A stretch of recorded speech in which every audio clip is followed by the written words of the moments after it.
യാതനാ സ്ഥലത്ത് കിടന്നുകൊണ്ട് ധനവാൻ ഉറക്കെ നിലവിളിച്ചു, അബ്രഹാം പിതാവേ, എന്നോട് കനിവുണ്ടാകണമേ. ലാസറിൻ്റെ വിരലിൻ്റെ അറ്റം വെള്ളത്തിൽ മുക്കി എൻ്റെ നാവിനെ തണുപ്പിക്കേണ്ടതിന് ലാസറിനെ ഒന്ന് അയക്കണമേ. ഞാൻ ഈ ജ്വാലയിൽ കിടന്ന വേദന അനുഭവിക്കുന്നു എന്ന് പറഞ്ഞു. അബ്രഹാം പിതാവ് പറഞ്ഞു, അത് സാധ്യമല്ല. ദൈവത്തിൻ്റെ മാറ്റമില്ലാത്ത വചനം ശ്രദ്ധിക്കുന്ന പ്രിയപ്പെട്ടവരെ, ഇത് കരുണയില്ലാത്ത വിധിയാണ്. മരണത്തിനപ്പുറം ഒരു മനുഷ്യൻ യാതനാ സ്ഥലത്ത് കിടന്ന് നിലവിളിക്കുകയാണ്. മരണത്തിനപ്പുറം ഒരു യാതനാ സ്ഥലമുണ്ടെന്നോ, അങ്ങനെ മനുഷ്യർ നിലവിളിക്കുന്നുണ്ടെന്നോ ആര് പറയുന്നു? ആർക്കാണ് ഇതൊക്കെ പറയാൻ കഴിയുക? നിങ്ങൾ കേട്ടുകൊണ്ടിരിക്കുന്നത് മരണത്തെ ജയിച്ച് ഉയർത്തെഴുന്നേറ്റ പരമാധികാരിയായ യേശുക്രിസ്തുവിൻ്റെ തിരുവചനം. അതെ, ഈ വാക്ക് വിശ്വസിക്കാം. ഇത് സത്യവചനം. ജീവനോടിരിക്കുമ്പോൾ തന്നെ പറഞ്ഞു, എന്നെ അവർ ക്രൂശിച്ച് കൊന്നുകളയും, എന്നാൽ ഞാൻ 3-ാം നാൾ മരണത്തെ ജയിച്ച് ഉയർത്തെഴുന്നേൽക്കും. അവനെന്തു പറഞ്ഞോ അതുപോലെ അവൻ്റെ ജീവിതത്തിൽ സംഭവിച്ചു. എന്നു മാത്രമല്ല, ചരിത്രത്തിലാദ്യമായി ഒരുവൻ ഇതാ മരണത്തെ ജയിച്ച് ഉയർത്തെഴുന്നേറ്റിരിക്കുന്നു. ഉയർത്തെഴുന്നേറ്റ് ഇന്നും ജീവിക്കുന്നു. ഈ ഭൂമിയിൽ ജീവനോടിരിക്കുമ്പോൾ വലിയ പ്രസ്താവനകൾ പറയുന്ന വ്യക്തികളുണ്ടാകാം. എന്നാൽ ഇത് വിശ്വസിക്കാൻ കൊള്ളാവുന്ന വാക്ക്, എന്തുകൊണ്ടും മാതൃകയാക്കേണ്ട ഒരു വ്യക്തിത്വം, അത് നമ്മുടെ കർത്താവായ യേശു ക്രിസ്തു തന്നെ. യേശു പറഞ്ഞു, മരണത്തിനപ്പുറം ഒരു ജീവിതമുണ്ട്.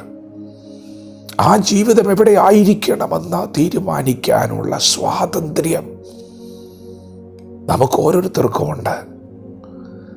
ധനവാനായൊരു മനുഷ്യനുണ്ടായിരുന്നു. ഈ ഭൂമിയിൽ ആഡംബരത്തോടെ സുഖിച്ച് ജീവിച്ച മനുഷ്യൻ, ആഡംബരത്തോടെയുള്ള ഒത്തിരി ധനം സമ്പാദിച്ച് അതിൽ സുഖിച്ച് ജീവിക്കുന്നത് എങ്ങനെയാണ് പാപമാകുന്നത്? യേശു പറഞ്ഞു, ധനവാൻ, സമ്പത്തുള്ളവൻ ദൈവരാജ്യത്തിൽ കടക്കുന്നത് വളരെ പ്രയാസമാണ്. പ്രിയപ്പെട്ടവരെ, എല്ലാ സുഖ സൗകര്യങ്ങളും ഉള്ളൊരു മനുഷ്യന് ദൈവത്തോട് പ്രാർത്ഥിക്കേണ്ട ആവശ്യകത വരുന്നുണ്ടോ? കാരണം അവൻ എല്ലാ ആവശ്യങ്ങളും നിറവേറുന്നുണ്ടല്ലോ, എല്ലാം നടക്കുന്നുണ്ടല്ലോ, അല്ലേ? യേശു പറഞ്ഞു, ദീനക്കാർക്കല്ലാതെ വൈദ്യനെ കൊണ്ട് ആവശ്യമില്ല. ഒരു പ്രശ്നവും ഇല്ലാത്ത ഒരു മനുഷ്യൻ ഈ ഭൂമിയിൽ ആഡംബരത്തോടെ സുഖിച്ച് ജീവിച്ചു എന്ന് അവൻ്റെ വീട്ടിൻ്റെ പടിപ്പുരയ്ക്കൽ കിടന്നൊരു മനുഷ്യൻ, ലാസർ എന്നാണ് പേര്. ധനവാന്റെ മേശയിൽ നിന്ന് വീഴുന്ന അപ്പനുറുക്കുകൾ ഭക്ഷിച്ച് ജീവിച്ച മനുഷ്യൻ. ഇവിടെ ഈ ഭൂമിയിൽ നമ്മുടെ മുൻപിൽ വന്നൊരാൾ കൈ നീട്ടിയാൽ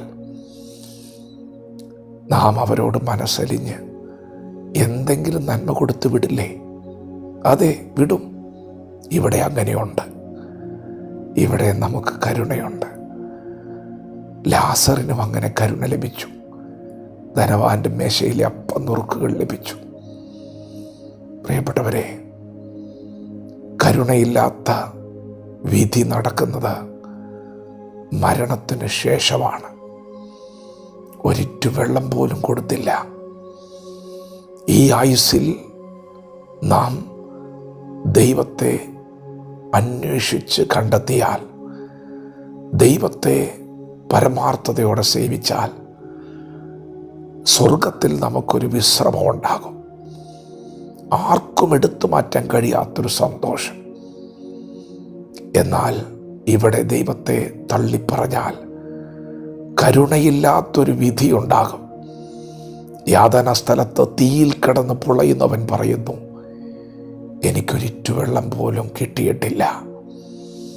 പ്രിയപ്പെട്ടവരെ, അങ്ങനെയൊരു വിധി നരകത്തിലുണ്ട്.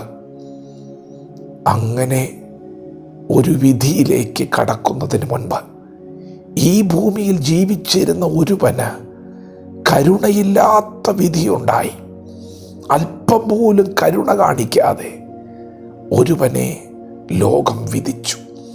അത് മറ്റാരെയുമല്ല, നമ്മുടെ കർത്താവായ യേശുവിനെയാണ്. അങ്ങനെ വിധിക്കപ്പെടാൻ കാരണം അവൻ നമ്മുടെ പാപം ചുമന്നത് കൊണ്ടാണ്. കരുണയില്ലാത്ത വിധി.